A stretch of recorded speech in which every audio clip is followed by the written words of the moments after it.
السلام علیکم ورحمۃ اللہ وبرکاتہ۔ الحمدللہ رب العالمین والصلاة والسلام علی رسول الکریم، اما بعد فاعوذ باللہ من الشیطان الرجیم، بسم اللہ الرحمن الرحیم۔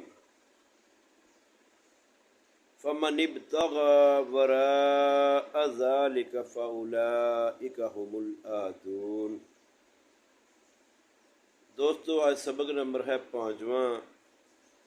اللہ تبارک و تعالیٰ نے مومنوں کے جو کامیاب مومنوں کی نشانیاں بتائی ہیں، ان میں سے یہ ہیں وہ لوگ جو کہ اللہ تبارک و تعالیٰ فرماتے ہیں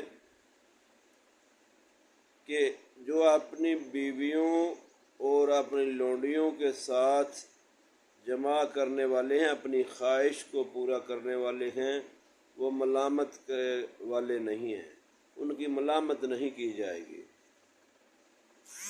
وہ ملعون نہیں ہوں گے۔ اس کے علاوہ فمن ابتغى وراء ذلك، اس کے علاوہ ہیں جو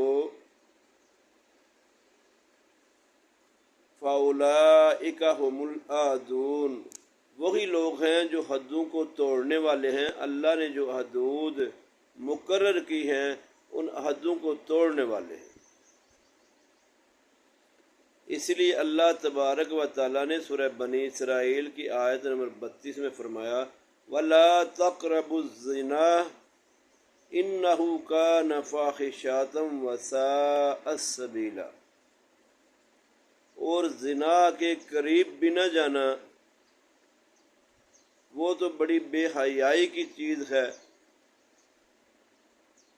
اور بہت ہی برا رستہ ہے۔ دوستو، اس آیت مبارکہ سے یہ بات واضح ہو گئی کہ ایک مومن کے لیے اپنی خواہش کا پوری کرنے کا جو ذریعہ ہے وہ اس کی بیوی ہے، جو اس کے نکاح میں ہے، یا اس کی ملکیت میں جو لونڈی ہوگی، وہ اس کی خواہش پوری کرنے کا ذریعہ ہے۔ اس پہ اسے کوئی ملامت نہیں، بلکہ نبی علیہ الصلوۃ والسلام کا فرمان ہے، آپ صلی اللہ علیہ وسلم کی حدیث کا یہ مفہوم ہے کہ فرمایا جو بندہ اپنی بیوی کے پاس جاتا ہے وہ بھی اجر و ثواب حاصل کرتا ہے۔ جو بیوی سے جمع کرتا ہے تو اس کو ثواب ملتا ہے اس پہ۔ صحابہ نے پوچھا یا رسول اللہ صلی اللہ علیہ وسلم، یہ تو اپنی خواہش کا پورے کرنے کے لیے جاتے ہیں، فرمایا اگر یہی خواہش تم کسی ایسے غیر ازواج پہ کرو تو کیا تمہیں اس پہ گناہ نہیں ملے گا؟ فرمایا کہا یا رسول اللہ صلی اللہ علیہ وسلم، ہاں وہ تو گناہ کا کام ہے۔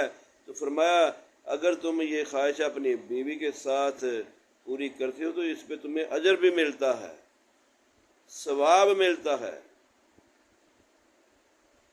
اور یہ کتنے ہی وہ دیکھیں نا کہاوتیں بنی ہیں جی، یہ سکھ مارنے کا ثواب اور فلاں فلاں، یہ ایسے ہی کہاوتیں ہیں، ان کا نبی علیہ الصلوۃ والسلام کی طرف سے کوئی ثبوت نہیں ملتا۔ ہاں یہ ثواب کا کام ہے، اس میں کوئی شک نہیں۔ اور زنا فرمایا اس کے قریب تک نہ جانا، یہ تو بے حیائی کا کام ہے اور بڑا ہی برا رستہ ہے۔ تو پتہ یہ چلا کہ اپنی بیویوں اور لونڈیوں کے علاوہ اگر کوئی بندہ کسی اور کے ساتھ اپنی حاجت کو پورا کرتا ہے، حاجت براری کرتا ہے، چاہے وہ غیر عورت ہو، چاہے وہ کوئی جانور ہو، یا کوئی انسان اپنے ہاتھ کے ساتھ اپنی خواہش کو پورا کرتا ہے، تو یہ گناہ کا کام ہے۔ ہاں اس کے درجے مختلف ہیں، مگر کام یہ گناہ کا ہے، اللہ کی حدوں کو توڑنے والا ہے۔ تو اللہ تبارک و تعالیٰ نے ایک مقام پہ فرمایا وَمَن يَعْصِ اللَّهَ وَرَسُولَهُ وَيَتَعَدَّ حُدُودَهُ يُدْخِلْهُ نَارًا خَالِدًا فِيهَا، فرمایا جو بندہ اللہ اور اس کے رسول کی نافرمانی کرتا ہے اور اللہ کی بتائی ہوئی حدوں کو اللہ کی بنائی ہوئی حدوں کو توڑتا ہے وہ آگ میں داخل ہوگا،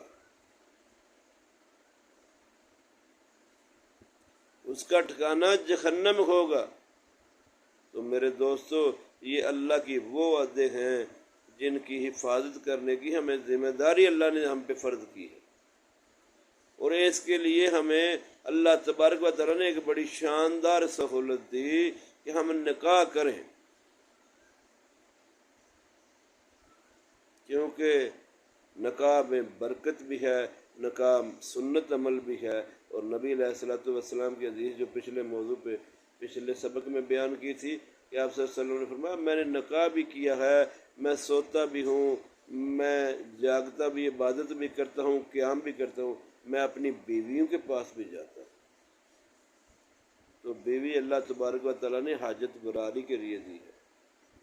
اگر اس کے علاوہ اگر ہم کہیں پہ اپنے منہ کو کالا کریں گے تو یقیناً وہ اللہ کی حدوں کو توڑنے کا سبب بنے گا، اور جب ہم اللہ کی حدوں کو توڑیں گے تو اللہ تبارک و تعالیٰ ہم پہ عذاب کو مسلط کریں گے، اور وہ معاشرے میں برائی کی بہت بڑی وجہ بنے گی، فحاشی کی، بے حیائی کی وہ وجہ بنے گی، اور اس کے ساتھ ملامت والا وہ بندہ ہوگا، اور لعنت والا عمل ہوگا، اور وہ آخرت میں جہنم اس کا جگہ بنے گی، ٹھکانہ ہوگی۔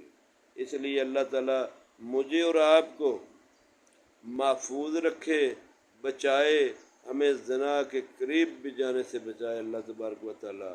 میرے دوستو، جو بیرون ملک رہتے ہیں ان کے لیے بھی بڑا ہی صبر آزما کام ہوتا ہے۔ اللہ تبارک و تعالیٰ تمام دوستوں کو اپنے حفظ و امان میں رکھے اور اپنی حفاظت میں رکھے، اور اللہ تعالیٰ اپنی حدوں کا حفاظت کرنے والا بنائے۔ ماشاءاللہ ایک دوست سے بات ہو رہی تھی، انہوں نے بتایا یار یہ ہم اللہ کے فضل سے ایسے ہی محفوظ ہیں جیسے محفوظ رہنا چاہیے، اللہ کی حدوں کی حفاظت کرنے والے ہیں۔ تو ایک دوست نے یہاں تک بتایا کہ ایک خوبصورت عورت اور مالکن گھر کی اس نے دعوت گناہ بھی دے رہی تھی، مگر اس دوست نے انکار کر دیا۔ تو کتنا یہ فضیلت والا عمل ہے۔ نبی علیہ الصلوۃ والسلام نے فرمایا جس دن کسی چیز کا سایہ نہیں ہوگا اللہ کے عرش کے سایہ کے علاوہ، تو اس دن وہ شخص اللہ کے عرش کے سایہ کے نیچے ہوگا۔ وہ 7 قسم کے افراد ہوں گے، ان میں ایک وہ بھی ہوگا جسے ایک مالدار عورت دعوت گناہ دے اور وہ انکار کر دے۔ اللہ اکبر کبیرہ، بڑا ہی اجر و ثواب کا کام ہے۔ میرے دوستو، اللہ تعالیٰ مجھے اور آپ کو اللہ کی حدوں کی حفاظت کرنے والا بنائے، اللہ تعالیٰ محفوظ رکھے برائیوں سے، گناہوں سے، اللہ تعالیٰ سب پہ اپنا فضل فرمائے۔ السلام علیکم ورحمۃ اللہ وبرکاتہ۔